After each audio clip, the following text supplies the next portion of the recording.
All right, guys, joining me at this time on another edition of Native MMA is Ray. He is going to be competing in the 165-pound bracket of combat sports coverage, submission-only grappling. How you doing today, Ray? I'm doing great, man. How's it going, boss? Just doing very well, man. So this is your second time competing at combat sports coverage. Your first time was a little bit short notice. This time you're a little more prepared. How excited are you to be finally getting back in there on the 16th and kind of showing everybody what you can actually do? I'm excited now. Now that I have, prepared, I got a lot more technical sparring in, so I'm excited. I'm super excited. Now, what can we be expecting from you here in 2 weeks? In 2 weeks, you can be expecting a whole bunch of. I like to wrestle. I'm very creative, so I might go out and try some flying arm bars, maybe a flying triangle. You know. Now, how long have you wrestled for? Did you wrestle in high school or anything like that? No, I had a friend who wrestled actually when I was in the Navy. So he showed me single legs, double legs, stuff like that. So You just kind of worked it into your BJJ? yeah, I kind of just worked it into my jujitsu. So and on top of that, wrestling now, it's like if you don't know how to wrestle, man, anybody can just like dominate you, you know? 100%, yeah. I've seen day one jiu-jitsu guys who have really good wrestling walk in there and just hang with blue belts. It's ridiculous sometimes, especially if they know what they're doing, they can control you for as long as they want. Oh yeah, and they're really good controlling their base and having a good movements, you know. So I definitely had to add that to my game, definitely. Now, how long have you been rolling jiu-jitsu? Man, I've been rolling for about 4 years. About 4 years I've been rolling. So maybe about 2016. Mostly in the gi, no gi, a little bit of both? No gi. No gi is preferred, but I will get in the gi every now and again. I like the tradition. No, So 100%. But you're more of a no gi guy. more of a no gi guy, definitely. I see myself doing MMA in the future, so no gi is definitely where it's going to be at as far as competing. Me going forward, taking events. I'm only looking for no gi, to be honest. And you've done a lot of competing in the past couple of years, have you not?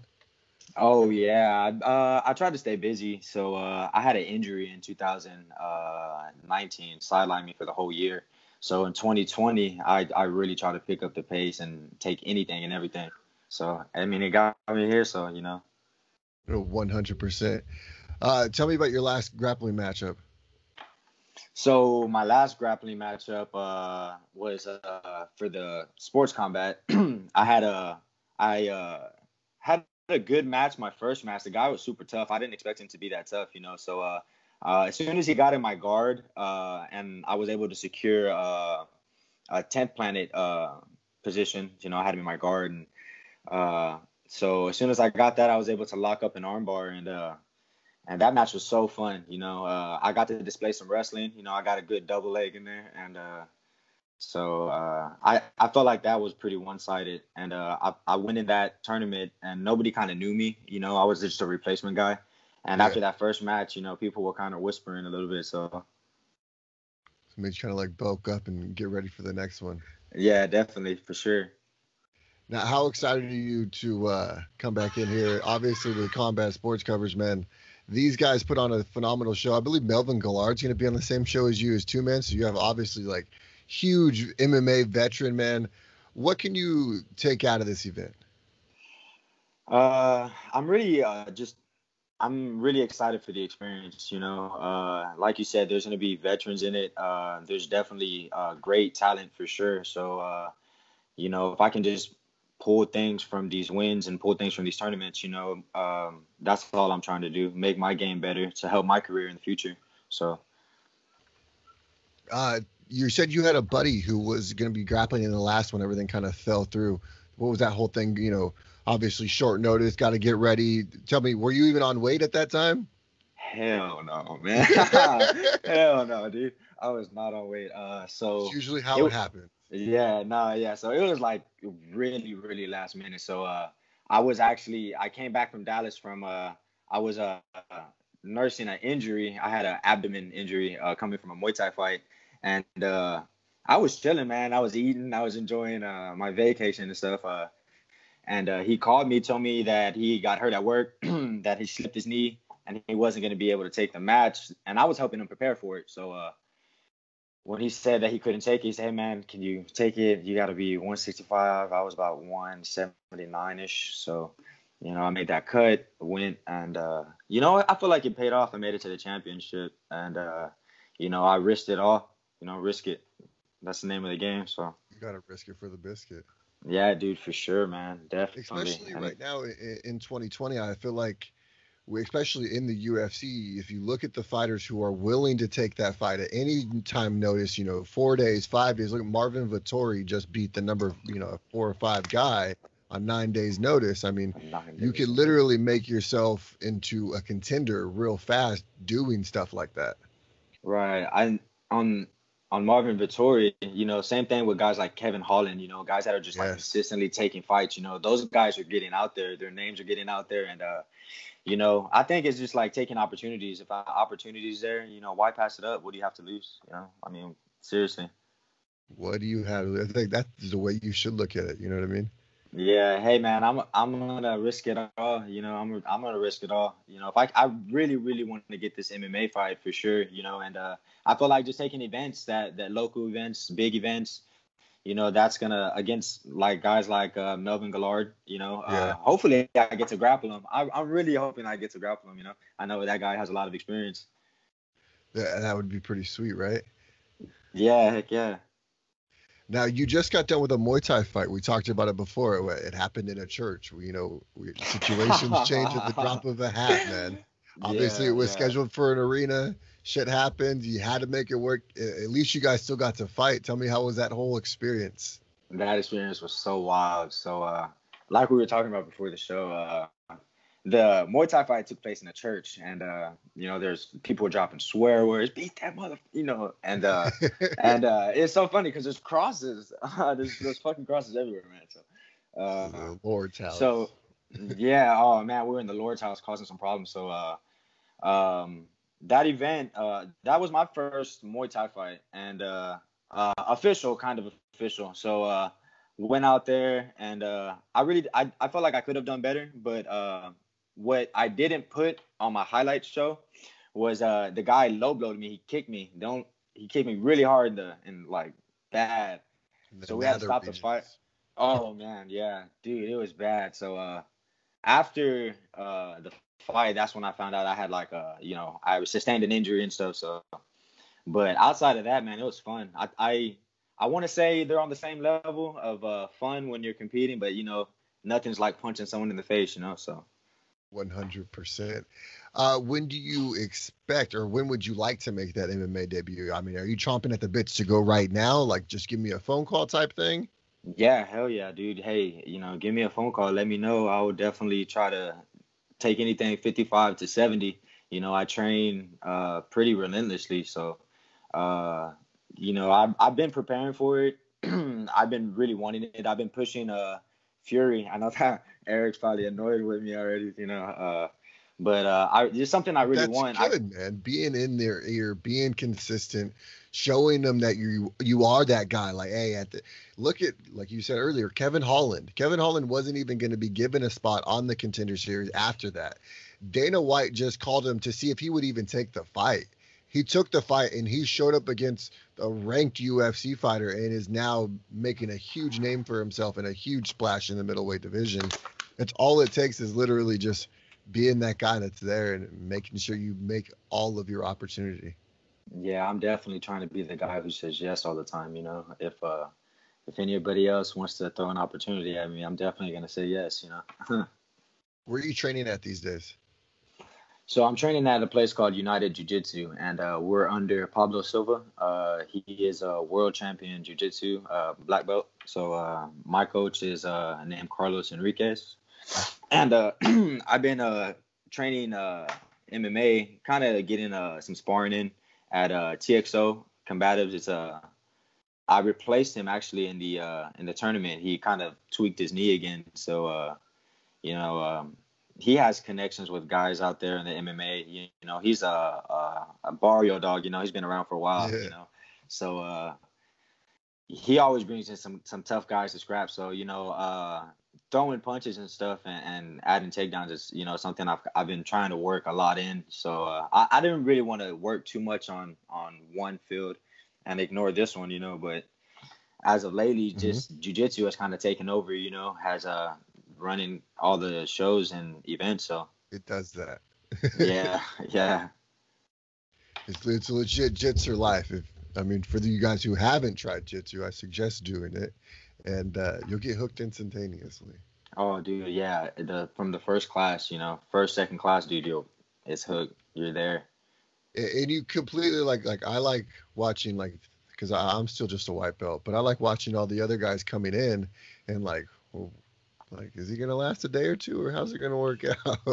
Because you'll see if you can get them past that 3-day mark, they're hooked. Yeah, definitely. I like seeing the different people come in the gym. You can there's all walks of life. All walks of life. You'll see. You got the criminal and the cop at the same time. At the same time, yeah. It's hilarious, man. And then everybody's choking each other half to death and stuff, and it's cool. It's all love and fun, love and respect. Yeah, and that's the best thing about jiu-jitsu is there's just so much respect. It's you literally in a sport where we do nothing but try to strangle each other and rip their limbs off. We hang our egos at the door for most of the time very well. I feel like the people who bring their egos in with them, those are the guys that are, going to get tapped, or those are the guys who are having the problems at the gym, and can you still hear me? No, I can hear you good. Okay. No, but 100%, getting those guys who just want to be a gym bully, it's no good. Yeah, you see those guys in competitions too. They're out there. You can. Hell yeah, they're like 4-stripe white belts forever. Yeah, forever, man. Chest poked out and dude, chill out, bro. Yeah, relax, bro. It's not that big of a deal, Now, are you excited to be watching some of these other fights here at Combat Sports Coverage? Obviously they have $1,000 cash bracket. Are you in one of the $1,000 brackets? Right, I'm actually in one of the $1,000 brackets. So you're trying to get that money too. He said, "Fuck the stimmy, it wasn't enough." I'm trying to get paid, man. Hey, they said if you're good at something, man, get paid for it, Exactly. If you're good at something, make sure you don't do it for free. That's what my dad always told me. Right. I know they had this really good blue belt out there. He was really young, and it was super exciting to see him. And I can't think of his name, but I know exactly who you're talking about. It was 15, 16. Yeah, his name was Junior. I can't remember his last name, but that guy was so, he was really fun to watch. He was super technical, and man, he was tapping people quick. So, super quick. I believe they said he had 4 matches and he spent 3 minutes, if that. Yeah, it was interesting to see, that really opened my eyes, because when people are really good at heel hooks, man, it's kind of it's super hard to stop, No, if they're yeah, man, yeah, especially the no-gi. We're white belts, we're not supposed to be doing them but even when especially when we're only no-gi, there's no belts, you just fucking go, all right? Yeah, exactly. So, and you kind of almost gotta figure it out right away, and it's one of those things where we have guys who are super good at it, and it's fuck, man. Every time, get off my goddamn fucking heel. For what? Yeah, and it starts to piss people off too. Jesus Christ, man, get the fuck. They'll start M&R roll up listen, bro, we're not breakdancing right now, okay? We'll do this shit later. And you get those people who if you get a hold of their foot, they start to panic, panic. And sometimes, man, you get busted noses, or you get worse in trouble. You get deeper into trouble. So I know that's how I got out. I made it to the championship match in the last event, and the guy, he super good jiu-jitsu guy, shout out to him. But he got a good position. I lost a choke. I lost a Darce choke, and a north-south. I went north-south. I tried to get this Darce choke, and we scrambled. He somehow grabbed my ankle, and dude, it was over. He started extending. I was like, up, tap, you got it, man. So not doing this, bro. Yeah, man. So I'll get you next time. Yeah, for sure. I definitely told him. I said, hey, man, we definitely got to run that back. So, Is he in the tournament again? He's in the tournament again, but he's in a super fight. So I'm gonna be excited to watch that match too. No, for sure. Maybe you guys get it Yeah. rolling after.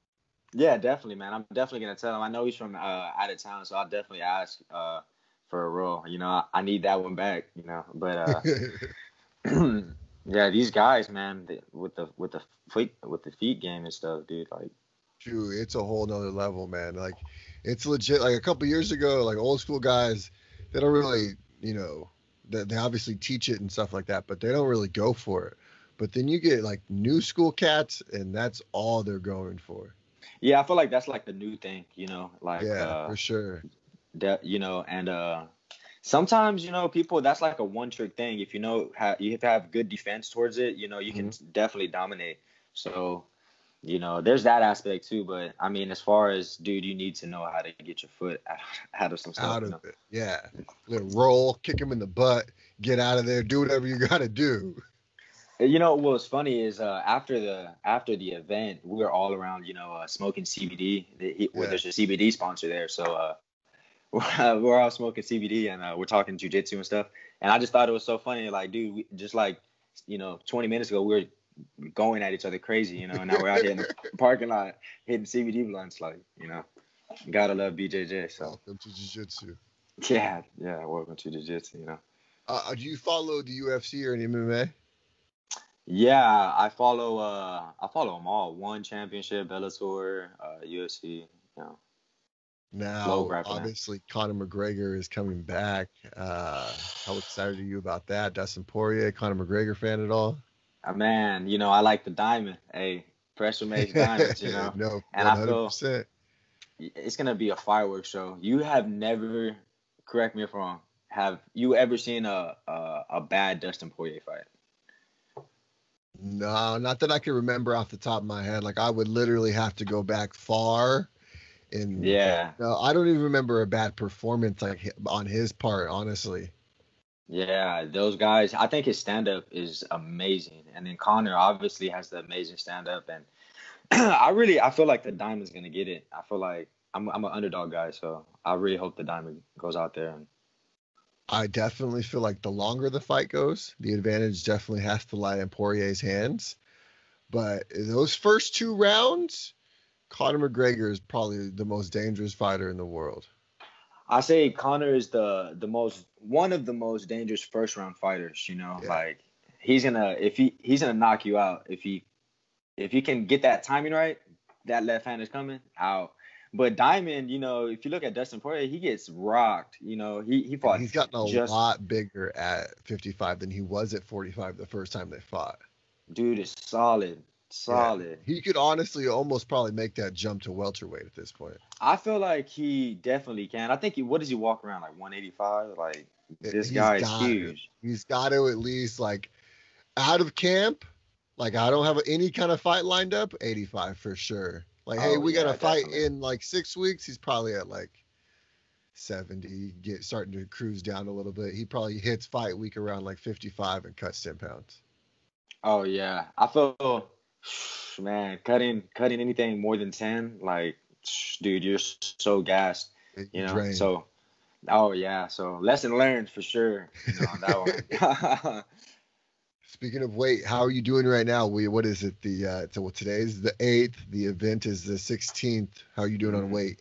Dude, I'm on weight. So, since I have a handle on it now, so, I'm definitely on weight for sure. I'm prepared for this one. So, trying to get that $1,000, bro. Trying to get that cash money. 100%, man. Well, I don't want to take up too much of your time. I appreciate you sitting down with me and joining me today, talking a little bit UFC, a little bit of MMA, a little bit of grappling. Super excited about this event, man. I can't wait to watch you go up, and I'm super excited to watch you win that $1,000. Hey, man, I really appreciate it, brother, man. Thank you for having me on the podcast, bro. It's first time, so it was a great experience. Hell yeah. You see that? I popped his cherry. Hey. All right, my brother. I will talk to you again for sure, and we'll get this lined up again once you get the MMA debut ready to go. Man, thank you, bro. I appreciate it. For sure, brother. Have a good one. You too.